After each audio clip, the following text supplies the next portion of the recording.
Bonjour, je suis Étienne Puyane, je suis vétérinaire en Île-de-France, je gère actuellement 3 cliniques et je suis également le vétérinaire référent national pour le groupe Jardiland. Jardiland étant la seule enseigne à avoir décidé, il y a maintenant plus d'1 an, de mettre en place un service vétérinaire qui lui est parfaitement dédié.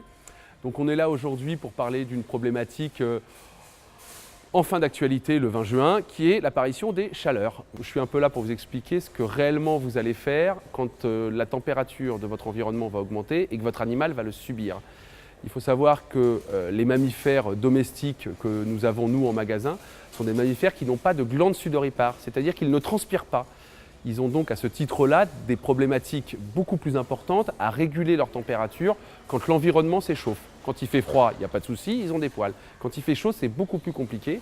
On a donc décidé, Jardiland, de concert avec le service vétérinaire, de mettre en place un certain nombre de procédés et de process qui permettent à l'environnement de ne pas trop se réchauffer quand les températures augmentent. La première chose que nous avons mis en place, c'est que nos animaux vivent dans des environnements qui sont ventilés naturellement par un système de passage de l'air qui permet effectivement de maintenir un air ambiant suffisamment bas. Deuxième chose que nous avons mis en place, c'est que nous avons réduit de façon assez significative la densité animale, puisqu'on sait qu'effectivement, plus vous avez d'animaux dans un environnement, plus ces animaux créent de la chaleur et donc moins bonne sera la régulation de leur température. Troisième point que nous avons mis en place, c'est des mécanismes physiques qui permettent à ce moment-là à nos animaux de se refroidir. Ce mécanisme physique, nous l'utilisons par le biais d'ardoises que nous plaçons tous les jours au congélateur et que nous remettons dans nos box le matin et qui permettent de relativement faire baisser la température du substrat et donc de faire diminuer la température. Certains de nos magasins utilisent également en parallèle des bouteilles d'eau congelée qu'ils mettent directement dans les box, au contact desquelles les animaux vont pouvoir se refroidir et donc améliorer ce qu'on appelle leur homéostasie. Donc maintenant, je vais vous expliquer un peu comment fonctionne le système de l'ardoise réfrigérée qu'on a mis en place justement pour faire baisser ces fameuses températures environnementales.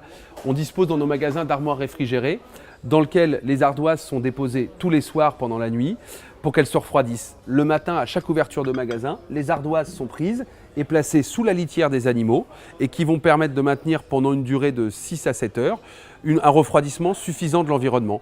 L'avantage, pourquoi nous avons choisi l'ardoise? Parce qu'en fait l'ardoise a une inertie suffisante pour que justement elle reste froide pendant un temps très long. La question se pose souvent de savoir pourquoi effectivement on n'aurait pas pu mettre en place un système de ventilation par climatisation.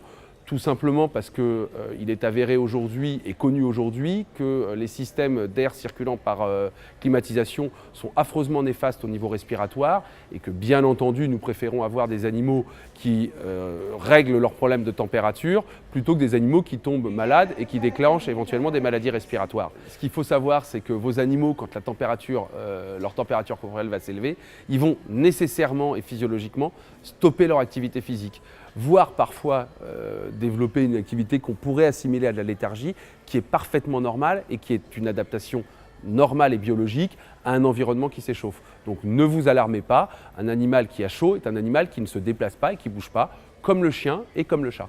Donc ne soyez pas inquiets.